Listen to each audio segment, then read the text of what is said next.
శ్రీమద్భాగవతం శ్రీమద్భాగవత గ్రంథానికి నమస్కారం. నిగమకల్పతరోర్గళితం ఫలం సుఖముఖాదమృతద్రవ సంయుతం పిబత భాగవతం రసమాలయం.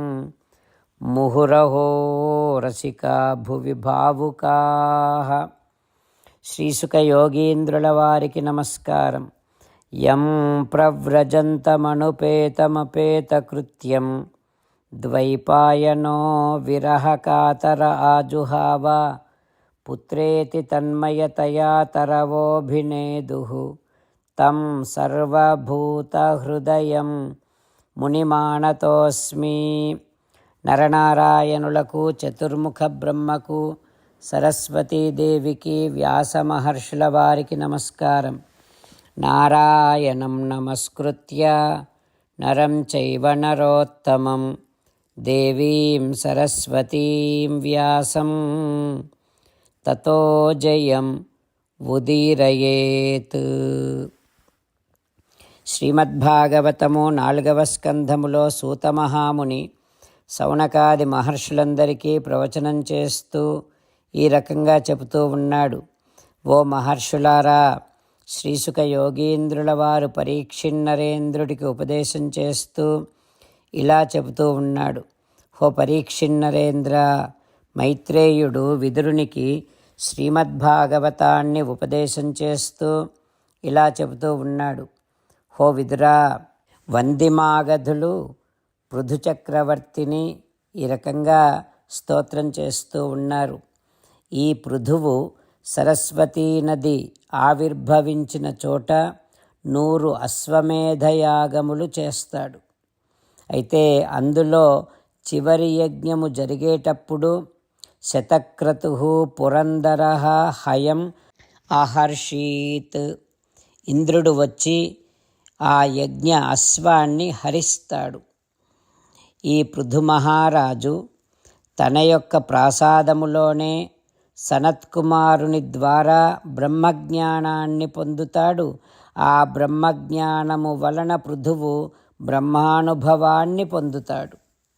ఈ పృథువు సురాసురుల చేత గానము చేయబడేటంతటి మహిమ కలవాడై వెలుగుతూ ఉంటాడు అని వందిమాగధులు ఈ పృథు మహారాజుని స్తోత్రం చేశారు. అప్పుడు ఆ స్తోత్రములను విని పృథువు వారికి అనేకమైన బహుమతులను ఇచ్చి తృప్తిపరిచాడు.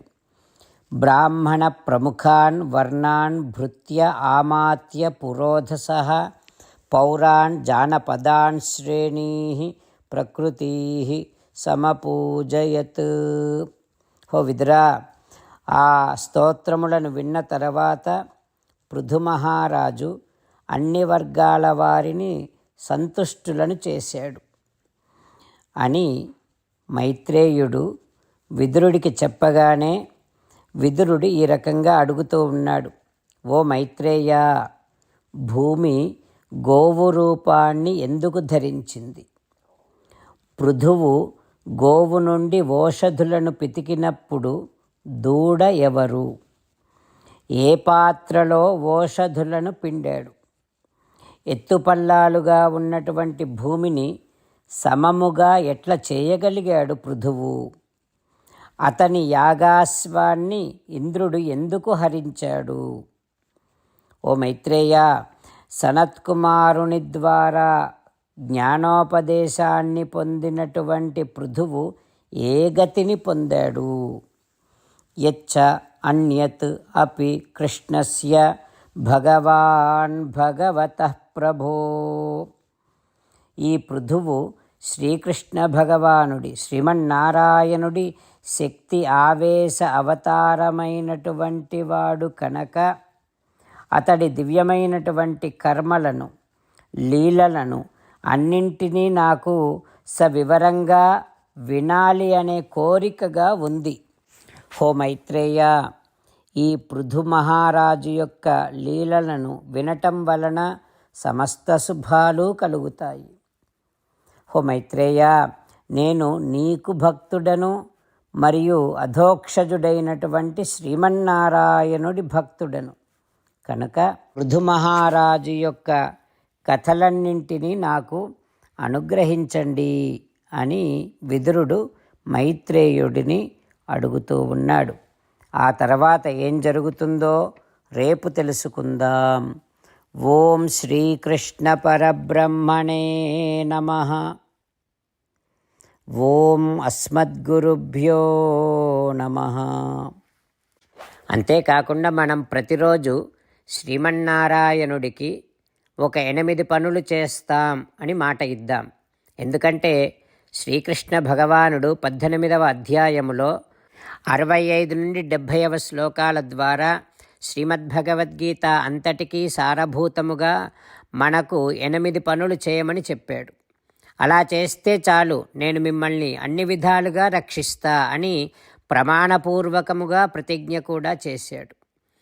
అందుకని శ్రీమద్భగవద్గీతను అంతటినీ విన్న తర్వాత అర్జునుడు కూడా చివరకు కరిష్యే వచనం తవ, కృష్ణ నువ్వు చెప్పినట్టే చేస్తా అని అన్నాడు. కనుకనే భగవానుడు అర్జునుడికి అన్ని విధాల విజయాన్ని అందించాడు. మనం కూడా ప్రతిరోజు శ్రీమన్నారాయణుడికి ఆ రకంగానే మాట ఇద్దాం. 8 పనులు చేస్తాం అని మనము మాట ఇస్తే అది అష్టాక్షరీ మహామంత్ర జపము చేసినటువంటి ఫలితాన్ని మనకు ప్రతిరోజు ఇస్తుంది. ఇట్లా మాట ఇవ్వటం కంటే గొప్ప పూజ, యజ్ఞము, తపస్సు మరొక్కటి లేనే లేదు. అందుకని నేను అంటూ ఉంటాను, మీరు మనస్సులో భావిస్తూ ఉండండి. ఈ రకంగా మనము మాట ఇస్తూ ఉంటే శ్రీకృష్ణ భగవానుడి ముఖారవిందములో కలిగేటటువంటి ఆనందాన్ని మనం ప్రతిరోజు దర్శిద్దాం, ఆస్వాదిద్దాం. జై శ్రీమన్నారాయణ. హో శ్రీమన్నారాయణ, నువ్వు చెయ్యమన్నట్టే నేను నిన్నే సంతతము ధ్యానము చేస్తూ ఉంటా. హో శ్రీమన్నారాయణ, నువ్వు చెప్పినట్టే నేను నీ భక్తుడిగానే ఉంటా. హో శ్రీమన్నారాయణ, నువ్వు చెయ్యమన్నట్టే నేను నా విధులను, కర్తవ్యాలను నీ సేవగా, నీ తృప్తి కోసమనే సక్రమంగా నిర్వర్తిస్తూ ఉంటా. హో శ్రీమన్నారాయణ, నువ్వు చెప్పినట్టే నేను నీవాడిని అనే మహావిశ్వాసముతో నీకే నమస్కరిస్తూ ఉంటా.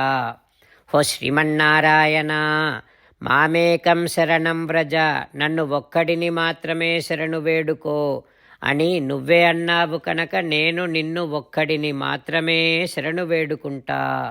హో శ్రీమన్నారాయణ, మా శుచః, ఇక దుఃఖించకు అని నువ్వే నాకు భరోసా ఇస్తున్నావు కనుక నేను ఇక దుఃఖించను. హో శ్రీమన్నారాయణ, నువ్వు చెప్పినట్టే నువ్వు నా కోసమని అనుగ్రహించినటువంటి శ్రీమద్భగవద్గీతను ప్రతిరోజు కనీసము 1 శ్లోకాన్నైనా జ్ఞాపకం చేసుకుంటూ శ్రీమద్భగవద్గీతను అనుసంధానము చేస్తూ ఉంటా. హో శ్రీమన్నారాయణ, నువ్వు చెప్పినట్టే నువ్వందరి కోసమని చెప్పినటువంటి శ్రీమద్భగవద్గీతను తెలియని భక్తులందరికీ తెలియచేసే నా వంతు ప్రయత్నాన్ని నేను నిరంతరము కొనసాగిస్తూనే ఉంటా. హో శ్రీమన్నారాయణ, నేను నువ్వు చెప్పినట్టే చేస్తా, నీకు నచ్చినట్టే ప్రవర్తిస్తా, నీకోసమే పని చేస్తూ ఉంటా. కరిష్యే వచనం తవ. జై శ్రీమన్నారాయణ. భక్తులకు ప్రత్యేకమైనటువంటి విజ్ఞాపన. మీకు అన్ని విషయాలలో వెంటనే మంచి ఫలితాలు రావాలి అనంటే ప్రతిరోజు 1 నిమిషం వెచ్చించి నారాయణాస్త్రాన్ని చదవండి. ఇక మీకు తిరిగే ఉండదు. నారాయణాస్త్రాన్ని పొందడానికి మీరేం చేయాలంటే నారాయణాస్త్రం అనే వెబ్సైట్కి వెళ్ళి మీ పేరు, మీ ఈమెయిల్ ఇస్తే మీ ఈమెయిల్కి నారాయణాస్త్రం PDF వస్తుంది. అందులో ఒక రామాయణ శ్లోకం, ఒక గీతా శ్లోకం, ఒక విష్ణునామం ఉంటాయి. ఆ 3ంటిని కలిపి నారాయణాస్త్రం అంటాం. ప్రతి ఒక్కరికి వేరువేరు శ్లోకాలను ఇస్తున్నాం. ఆ రకంగా ఎవరి శ్లోకాన్ని వారు ప్రతిరోజు తప్పనిసరిగా చదవటం వలన ప్రతిరోజు ప్రతి 24,000 భక్తులతో ఒకసారి సంపూర్ణ రామాయణ పారాయణ, 33 సార్లు శ్రీమద్భగవద్గీత పారాయణ, 24 సార్లు శ్రీ విష్ణు సహస్రనామ స్తోత్ర పారాయణ జరుగుతుంది. ప్రతి ఒక్కరికి అంతటి విశేష ఫలితము ప్రతిరోజు లభిస్తుంది. అందుకని మీరు, మీ కుటుంబ సభ్యులు అందరూ ఒక్కొక్కరు ఒక్కొక్క నారాయణాస్త్రాన్ని వెంటనే పొందండి. జై శ్రీమన్నారాయణ.